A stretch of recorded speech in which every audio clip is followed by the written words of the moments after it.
A dupla natureza e o duelo interior, por Charles Haddon Spurgeon. Romanos 7:23. Mas vejo nos meus membros outra lei, que batalha contra a lei do meu entendimento, e me prende debaixo da lei do pecado que está nos meus membros. Pergunto-me se há alguém que entenda a si mesmo, mesmo que eu esteja completamente seguro que nenhum cristão pode fazê-lo. Em mais de um sentido, grande é o mistério da piedade. O crente é um grande enigma para os que o observam. Ele não é julgado por ninguém. É igualmente um enigma para si mesmo. Não é surpreendente a frequência com que aparecem livros como Paradoxos Ortodoxos de Venin e O Enigma do Crente, do Bonhoeffer Skine, pois se poderiam elaborar 1000 enigmas sobre o cristão, já que ele é um paradoxo do princípio ao fim. Assim como Platão insistia em dizer que cada indivíduo era 2 pessoas, assim podemos dizer enfaticamente sobre cada cristão que ele é 2 homens em um só. Com frequência, para ele mesmo, o homem mau em seu interior parece prevalecer, mas apesar disso, pela graça de Deus não pode conseguir isso jamais, pois a vitória definitiva pertence à nova vida espiritual do cristão.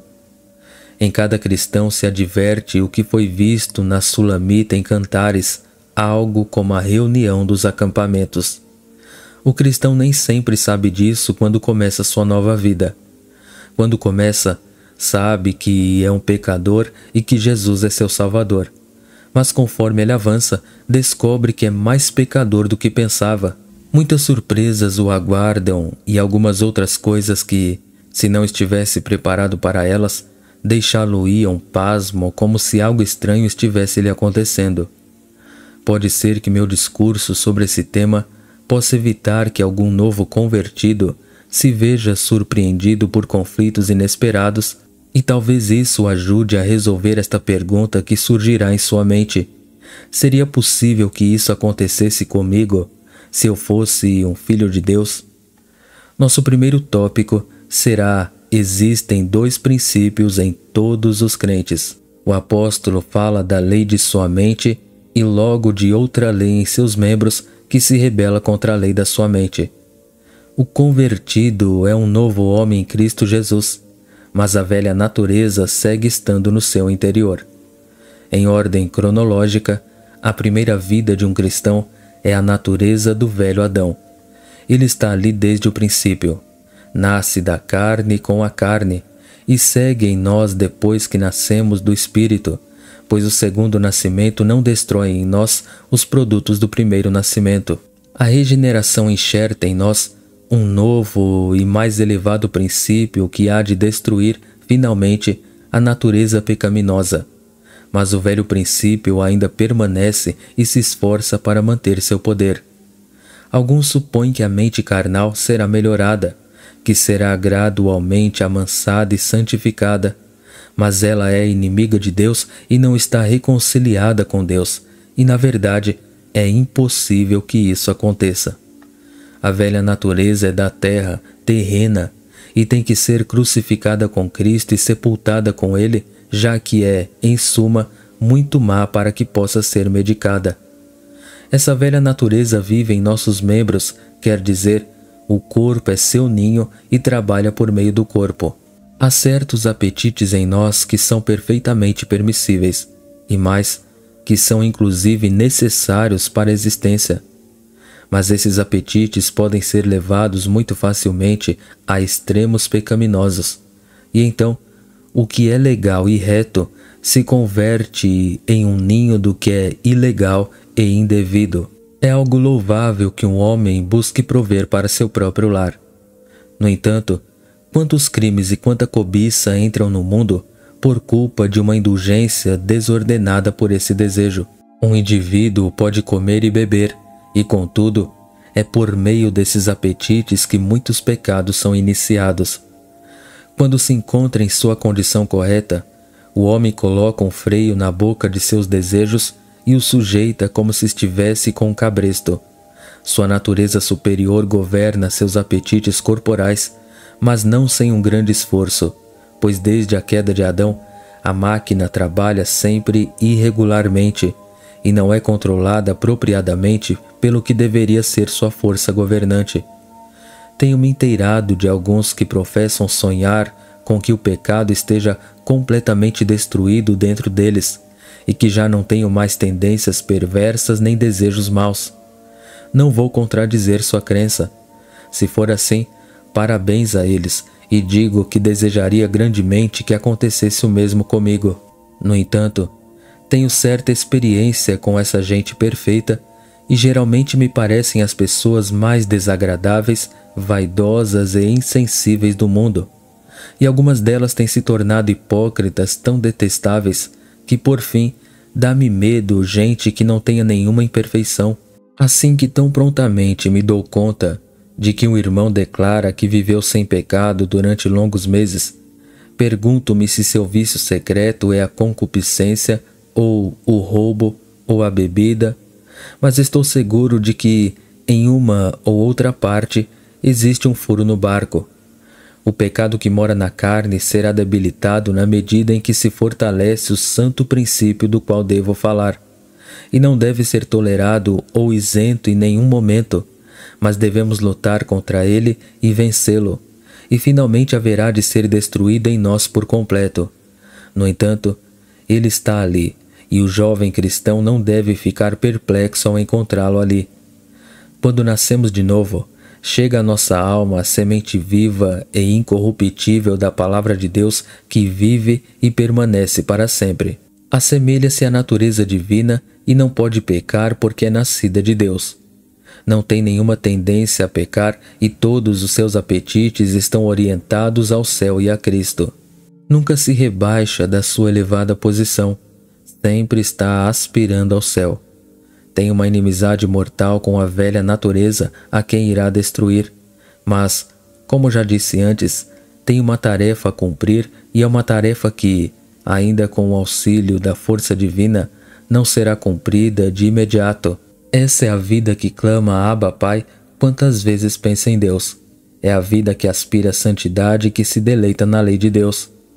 Este é o princípio nascido de novo que não lhe permitirá estar em paz se acaso cair em pecado, que não encontra descanso exceto quando recostado sobre o peito desse Deus de quem veio.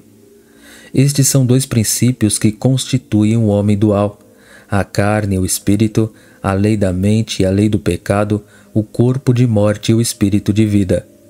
Notamos, em segundo lugar, que a existência destes dois princípios em um cristão o obriga a um conflito, tal como diz o texto: outra lei em meus membros que se rebela contra a lei da minha mente.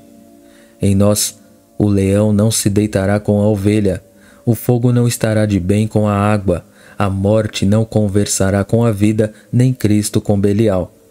A vida dupla provoca um duelo cotidiano. Não estou seguro de que todos os jovens cristãos sintam, a princípio, o conflito entre a nova e a velha natureza. A vida cristã pode ser dividida com frequência em 3 etapas. O primeiro período é o do consolo, em que o novo cristão se reconcilia com o Senhor e seu principal ofício é cantar e anunciar o que Deus fez por ele. Quanto mais se experimentar disso, melhor. Depois, muito de repente, vem a etapa do conflito. Em vez de sermos filhos dentro do lar, transformamo-nos em homens e, portanto, devemos ir para a guerra. Debaixo da antiga lei, quando um homem tomava para si uma esposa ou edificava uma nova casa, estava livre de combater por um tempo, mas quando esse tempo acabava, devia tomar seu lugar nas filas de combatentes. O mesmo acontece com o Filho de Deus. Ele pode descansar por um tempo, mas está destinado para a guerra. O período conflituoso se segue, e especialmente na velhice, há uma terceira etapa que poderíamos chamar de contemplação, em que o crente passa a meditar na bondade do Senhor para com ele e em todas as coisas boas que lhe estão reservadas. Esta é a terra de Beulah, que John Bunyan descreve como localizada nas margens do rio e tão próxima à cidade celestial que se pode ouvir a música do céu do outro lado da torrente, e quando o vento sopra desse ponto, podem-se sentir os doces perfumes dos jardins dos bem-aventurados. Esta é uma etapa que não devemos esperar nesse momento. Meu jovem amigo, na medida em que você seja débil e tenro no começo, pode ser que agrade ao Senhor protegê-lo das muitas tentações e das rebeliões da sua carne. Mas as probabilidades são que, antes que passe muito tempo, você largue a sua harpa e tome sua espada, e a alegria do seu espírito dará lugar à agonia do conflito. O pecado está em você, alojado em lugares secretos, ainda que não haja saltado sobre você como um leão sobre sua presa. Talvez você tenha pensado, vou me sair melhor do que aqueles que vieram antes de mim. Eu vou resplandecer como um santo brilhante. Não seja louvado o que levanta as armas como que as abaixa. Lutas o esperam, e vejo-o sobre elas de maneira que quando passar do estado de contentamento para o estado de conflito, possa confessar: antes que isso acontecesse, fui avisado disso e, portanto, estou preparado. A razão da luta é esta: a nova natureza entra em nosso coração para governá-lo, mas a mente carnal não está disposta a abrir mão do seu poder. Um novo trono é instaurado no coração, e o velho monarca, destronado, deposto e obrigado a sentar-se em algum canto, diz: não vou tolerar isso. Por que haveria de ser? Eu, que uma vez fui rei deste homem, fui deposto e obrigado a me esconder como se fosse um estranho. Vou recuperar o trono. Vocês sabem que o mestre Banya, em sua Guerra Santa, que é uma alegoria admirável, descreve de que a cidade de alma humana é arrebatada de Diabolo. Porém, depois que a cidade foi tomada, nos cantos e becos dessa cidade se escondiam como uma armadilha certos súditos do Diabolo que sempre estavam tramando e planejando para ver como poderiam recuperar a cidade, seja abrindo as portas na noite para deixar entrar seu antigo rei, ou espalhando o descontentamento entre os habitantes. Essa é a razão para a eterna contenda no interior de nossas almas. As velhas concupiscências estão proscritas e permanecem sob maldição, e corremos atrás de crucificá-las, mas elas se esforçam para recuperar o domínio. A carne vai esperar até que esteja em um estado mental muito apático e se sinta muito seguro, e então se lançará sobre você com as suas fascinações perversas. Pode também haver um momento em que você passe por um grave problema e você se sinta a ponto de sucumbir, e então o diabo vem sobre você como um leão que ruge, esperando destruir sua fé. Ele sabe como programar a tentação, e a carne sabe como levantar-se em rebelião quando estamos descuidados e quando as circunstâncias que nos rodeiam conduzem ao pecado. Não podemos vigiar demais, pois a carne se rebelará em um momento inesperado. Podemos derrubá-la e pensar que conseguimos vencê-la, mas ela libera suas mãos, rompe suas cadeias e dispara uma flecha em nosso coração. Você dizia: nunca irei irar-me, e enquanto se alegrava pela doçura do seu caráter, foi provocado rapidamente por alguém, e a sua ira o incendiou imediatamente. Não, disse, já não serei mais impaciente. E contudo, poucos instantes depois, você estava tão cheio de murmuração como sempre esteve na vida. Enquanto a carne não descansar na cova, o pecado não estará morto. E permita-me advertir-lhes que a carne poderá ser mais danosa do que nunca quando parecer que não está fazendo dano nenhum em absoluto. Durante a guerra, os soldados e os mineiros que trabalham nas partes subterrâneas de uma cidade e os que estão em seu interior dizem: o inimigo está muito tranquilo. Não ouvimos nenhum rugido de canhão e não vemos nenhuma captura de habitantes de Malakoff. O que o inimigo pretende? Eles conhecem o seu ofício suficientemente bem e estão colocando suas minas para dar golpes inesperados. Por isso, um velho teólogo costumava dizer que ele não tinha tanto medo de algum diabo como de nenhum diabo, que dizer quando Satanás não tenta, dizer isso é a pior tentação. Deixar alguém em paz tende a produzir uma putrefação seca na alma. Sobre seu sedimento repousou e não foi derramado de vaso em vaso, disse o profeta na antiguidade, e isso disse com respeito a alguém que estava sob o furor divino. O estancamento é uma das piores coisas que poderia acontecer conosco, e então acontece que não estamos seguros nunca. Assim, queridos amigos, tenho-lhes mostrado que há um conflito no interior, e permitam-me felicitá-los se é que há um conflito. Os ímpios não conhecem essa guerra interna. Eles pecam e amam pecar, mas a graça de Deus está presente aí onde há um conflito espiritual. Nós efetivamente pecamos, mas odiamos o pecado. Caímos em pecado, mas o odiamos e lutamos contra ele.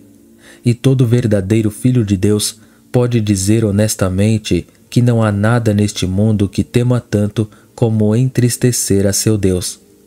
Se estivesse morto no pecado, não teria nenhum problema a respeito, mas essas pontadas internas de remorso, essas profundas emoções, esses amargos suspiros e clamores, esse grito de miserável homem que sou, quem me livrará do corpo desta morte, todas essas coisas falam de uma vida espiritual. Se bem conheço sua aflição, o parabenizo por senti-la, pois isso é um dos sinais que indicam um filho de Deus. Não esqueça de que, nos homens regenerados, há duas forças que se opõem e que o obrigam a uma guerra vitalícia. Em terceiro lugar, temos que notar agora que essa guerra nos leva algumas vezes ao cativeiro. Observem, vejo outra lei em meus membros que se rebela contra a lei de minha mente e que me leva cativo à lei do pecado que está em meus membros. O que dizer disso? Alguém dirá. Quer dizer que, se um filho de Deus peca, isso será um cativeiro para tal pessoa. O pecador pode encontrar prazer no pecado, mas você não, se é que você é um filho de Deus. Se você caísse em pecado, seria como um escravo, encarcerado em um calabouço horrível. Mas, acaso a velha natureza sujeita os cristãos a um cativeiro? Sim, da seguinte maneira. Primeiro, um cristão já se sente cativo só pelo fato da velha natureza se levantar em seu interior. Permita-me explicar. Suponha que a velha natureza lhe sugira algum pecado. Você odeia o pecado e o aborrece, e se deprecia por estar exposto a ser tentado dessa maneira. O simples fato de que tal pensamento tenha passado pela sua mente é um vislumbre para o seu espírito puro. Não cai no pecado, sacode a serpente, porém sente sobre sua alma sua viscosa substância. Não sabe que o que é ter um impulso muito violento até um mal, cujo simples pensamento é detestável para você? Sua mente regenerada exclama: como, pois, eu realizaria este grande mal e pecaria contra Deus? Mas ainda assim a carne diz: faça-o, faça-o, faça-o, e retrata sua doçura e prazer. Com toda a sua alma você enfrenta a tentação. Um suor frio brota na sua testa diante do simples pensamento de cair em uma transgressão tão imunda e clama a Deus em oração. Mas, contudo, o cativeiro da sua alma é grande enquanto dura a prova, e até mesmo por causa de sua simples lembrança. Você diz: temo ter flertado com a tentação. A isca não teria sido tão atrativa para mim se não tivesse algum consentimento de minha alma quanto a ela. Também você acusa o seu coração de loucura dizendo: se bem que não cometi esse pecado, tive um desejo por ele. Ainda que outros não pudessem o condenar, e na verdade deveriam honrar sua abnegação, contudo, você se condena por qualquer grau de inclinação em direção equivocada e sente que a tentação o levou imediatamente ao cativeiro. Que diferença há entre uma mancha sobre uma coisa e uma mancha sobre outra coisa distinta? Alguém mancha com tinta minha casa, mas ninguém percebe a mancha. Mas se derramassem uma gota de tinta neste pano branco, prontamente todos a veriam. A velha natureza é como uma casa preta, muito escura para mostrar uma mancha. Mas a mancha que vem de uma tentação que cai sobre o fino linho branco da nova natureza nos atormenta muito. Vemo-la, ficamos aborrecidos com ela, clamamos a Deus para que nos livre dela. O simples trânsito da tentação através de uma alma regenerada a leva ao cativeiro. Um dia, estando em Roma, fiquei olhando uma grande fotografia muito bem tirada de uma rua e de um templo antigo. Nunca havia visto uma fotografia tão excelente, mas notei que por todo o centro da fotografia havia um rastro de uma mula e de uma carroça. O artista fez tudo o que pôde para tapar isso, mas ali estava o fantasma da carroça e da mula por todo o centro do quadro. Não digo que isso tenha arruinado a fotografia, mas certamente não ajudava para que ficasse mais bonita. Igualmente, muitas vezes quando nosso coração está mais limpo e mostra melhor a imagem de Deus, por todo espaço do lindo quadro aparece o rastro de uma tentação e nos afligimos. Um observador novato em matéria de arte poderia deixar de advertir a marca sobre a fotografia, mas um artista cuidadoso com um elevado ideal sofre ao ver sua obra desfigurada dessa maneira. O mesmo acontece com as manchas morais. O que o homem comum opina que é uma trivialidade, na verdade é uma grande aflição para o Filho de Deus de coração limpo, razão pela qual ele é levado ao cativeiro. Às vezes, o cativeiro de um cristão consiste na perda de sua alegria devido à rebelião da carne. Digo algo que estou seguro que muitos dos filhos de Deus que estão presentes conhecem. Vocês estão regozijando no Senhor e triunfam em seu nome, mas pouco a pouco alguma corrupção luta para alcançar o domínio. Não se levantará, você diz. Você a derruba, mas ela se esforça e você também se esforça, e na luta parece que a alegria do Senhor, que era sua força, é tirada. Um terrível sentimento o atormenta, o da presença da lepra na casa de barro em que você vive, e você está tão ansioso por eliminar a lepra das paredes que preferiria ver que a velha casa desmorona, virando pó, ao invés de viver onde o mal está tão próximo de você. Este espetáculo do pecado engrenado no seu interior é uma influência deprimente para a sua alegria. Quer cantar as maravilhas de Deus, mas a tentação vem justamente nesse instante, e tem que combatê-la, e o canto cede lugar ao grito de batalha. É tempo de orar e você está em uma atitude de devoção, mas de alguma maneira você não pode controlar seus pensamentos, andam vagando por aqui e por ali sob o domínio da carne. Meus pensamentos se assemelham com frequência a cavalos desbocados que destroçam irrestritamente os campos da minha alma. Na santa contemplação, você trata de concentrar seus pensamentos em um só assunto, mas não consegue. Muito provavelmente, alguém bate à porta nesse mesmo momento, ou uma criança começa a gritar, ou um homem começa a tocar um órgão debaixo de sua janela. E como é possível meditar? Todas as coisas parecem estar contra você.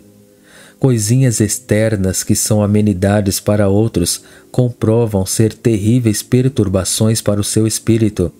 E o que faz com que outros sorriam faz você chorar, pois a carne se agarrará às preocupações mais mesquinhas para impedir que você entre em comunhão com o Senhor seu Deus.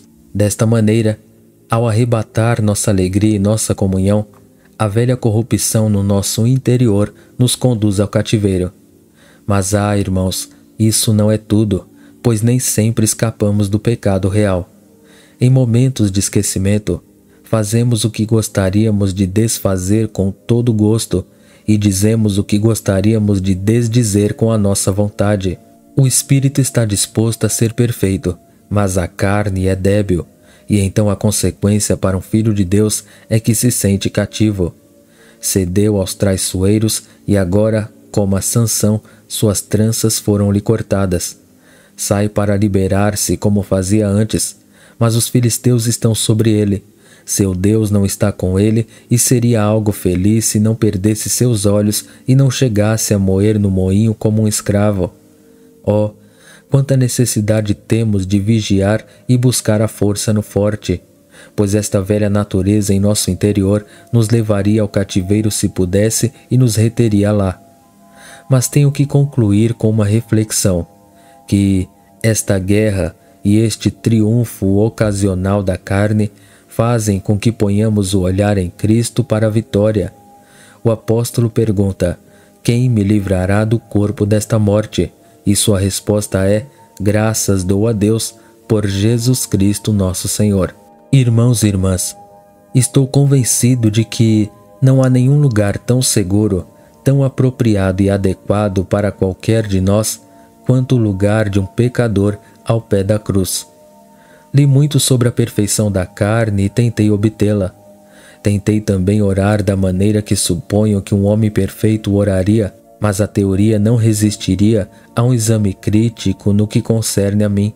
Quando subi ao templo dessa maneira, tentei orar. Encontrei um fariseu muito perto de mim. A uma distância muito grande, vi um pobre pecador batendo em seu peito dizendo: Deus, sê propício a mim, pecador. E percebi que ele se retirou justificado enquanto eu seguia ali e o invejava. Não pude suportá-lo e voltei ao meu antigo lugar a seu lado. Dei golpes em meu peito expressando o velho clamor: Deus, sê propício a mim, pecador. Então, eu também me senti tranquilo e voltei à minha casa justificado e regozijando-me no Senhor.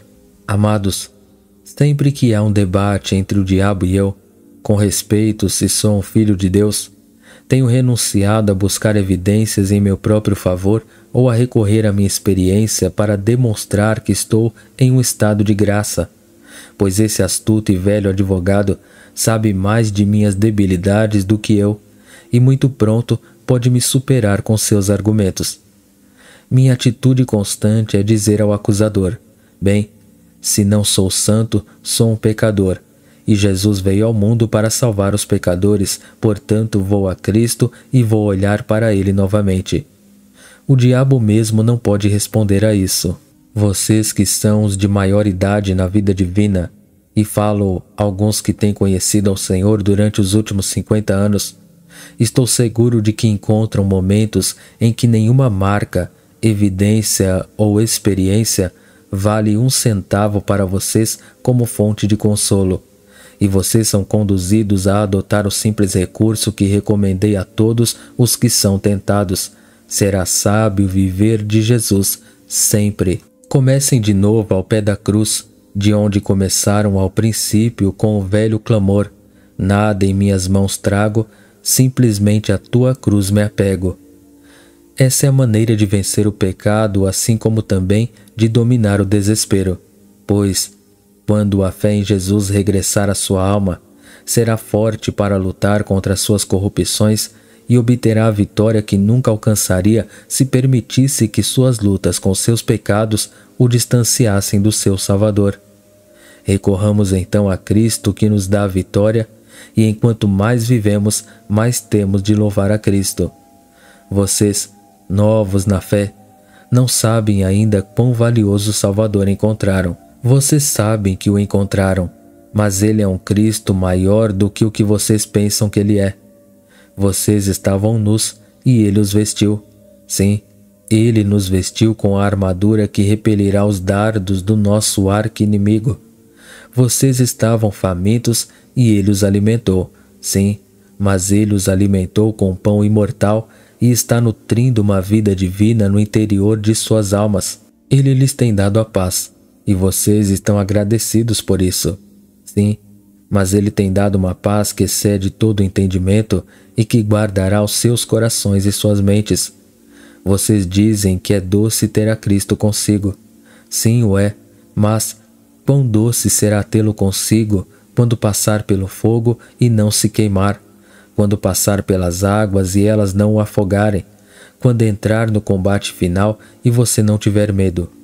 Ó amados, podemos descobrir mais de nossas carências e seguramente o faremos, mas vamos descobrir mais da plenitude de Cristo que nos basta. A tormenta voltará ainda mais terrível, mas o poder do timão para governar essa tormenta só se fará mais patente. O barco pode mover-se de um lado para o outro até que toda a madeira esteja a ponto de romper e partir o barco em dois, mas ele o preservará. Ele o governa, ainda que o barco cambaleie mais. As tormentas são o triunfo da sua arte. Ele levará a sua gente de maneira segura através do vociferante deserto e da terra seca.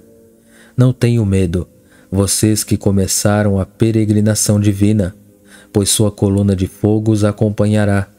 É certo que há dragões, mas com a espada do Espírito ferirão ao dragão, assim como ele foi ferido no Mar Vermelho na antiguidade. Haverão de lutar com a morte, mas Cristo morreu e vocês sairão vitoriosos sobre o túmulo. Esperem o conflito, não se surpreendam quando ele chegar, mas com a mesma confiança, esperem a vitória e anunciem-na antecipadamente.